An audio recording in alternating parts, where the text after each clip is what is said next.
تو کوئی بھی انسان کامل طور پہ عمل نہیں کر سکتا جب تک کہ اس کے ایمان کے اجزاء پورے نہیں ہوتے یا مکمل نہیں ہوتے۔ اگر کوئی ان میں سے ایک کا بھی انکار کرتا ہے، یعنی وہ کہتا ہے میں کتابوں اور رسولوں کو تو مانتا ہوں لیکن فرشتوں کو نہیں مانتا، تو اس کا ایمان مکمل نہیں ہے۔ اگر کوئی کہے میں فرشتوں کو مانتا ہوں، کتابوں کو مانتا ہوں، کسی ایک رسول کو نہیں مانتا، تو اس کا بھی ایمان مکمل نہیں ہے۔ تو یہاں پہ خصوصی طور پہ یہ بتایا جا رہا ہے لا نفرق بین احد من رسولی، ہم اس کے رسولوں میں سے کسی کے درمیان بھی فرق نہیں کرتے۔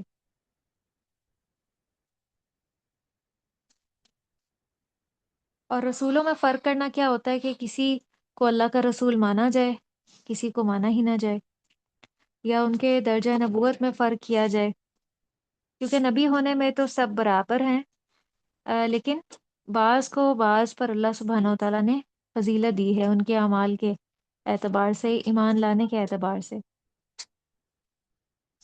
تو ایمان لانے کے اعتبار سے کسی میں بھی فرق نہیں ہے۔ جیسے حضرت موسیٰ علیہ السلام سے اللہ سبحانہ و تعالیٰ نے کلام کیا تھا، یہ ان کی ایک فضیلت تھی کہ صرف اللہ تعالیٰ نے روبرو حضرت موسیٰ علیہ السلام سے کلام کیا ہے اور نبی صلی اللہ علیہ وسلم سے کلام کیا ہے۔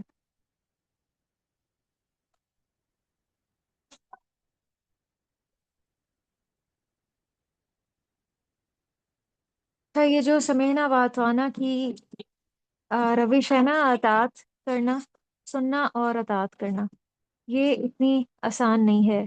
انسان کئی بار قرآن کو تھامتا ہے، ہدایت کے راستے پہ چلتا ہے، لیکن وہ پھسل جاتا ہے۔ جتنا مرضی انسان نیت اور ارادہ کر لے، لیکن جب انسان چلتا ہے تو وہ کئی بار گر بھی جاتا ہے۔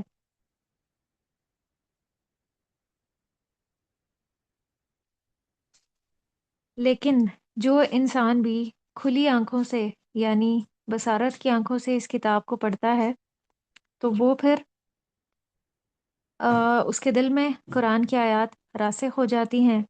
وہ پھر ایسا متقی انسان بنتا ہے کہ وہ قرآن کو اپنے عمل میں ڈھال لیتا ہے، وہ اپنے وقت کو پھر ضائع نہیں کرتا، اور قرآن کو دلوں کی زندگی کہا گیا ہے۔ تو زندگی دیکھیں جب کسی چیز میں آتی ہے تو کیا ہوتی ہے، ایک موومنٹ ہوتی ہے نا۔ جب کسی چیز میں زندگی کے آثار پیدا ہوتے ہیں تو اس میں ایک موومنٹ ہو جاتی ہے۔ تو قرآن جو ہے نا وہ دلوں کو روشن کر دیتا ہے۔ تو جب روشنی آتی ہے، آنکھیں کھل جاتی ہیں، دل روشن ہو جاتے ہیں۔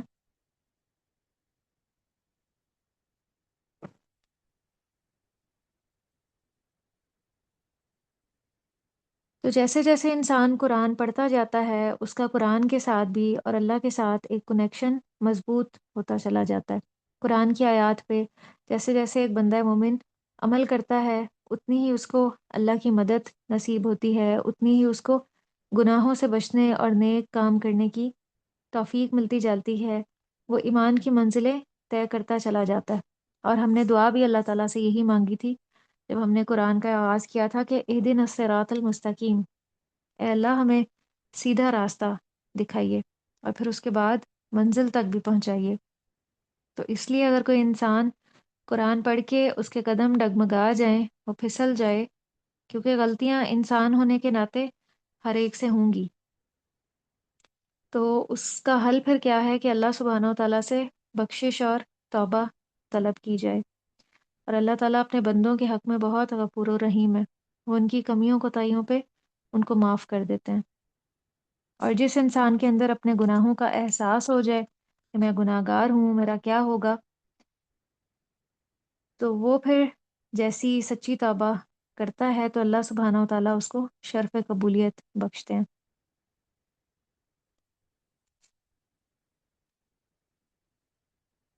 اسی لیے یہاں پہ دعا سکھائی جا رہی ہے کہ غفرانک ربنا و الیک المصیر، کہ اے اللہ تیری بخشش، تیری توجہ اور تیرا سہارا، تو ہمیں ڈھانپ لے اور ہمارے گناہوں کو معاف کر دے۔ ربنا اغفر لنا، اے اللہ ہمارے گناہوں کو معاف کر دے، ہم تجھ سے بخشش طلب کرتے ہیں۔ بہت ہی خوبصورت انداز ہے دعا کا، اور تیری ہی طرف ہمیں پلٹ کر جانا ہے، تجھ سے بھاگ کے ہم کہیں بھی نہیں جا سکتے۔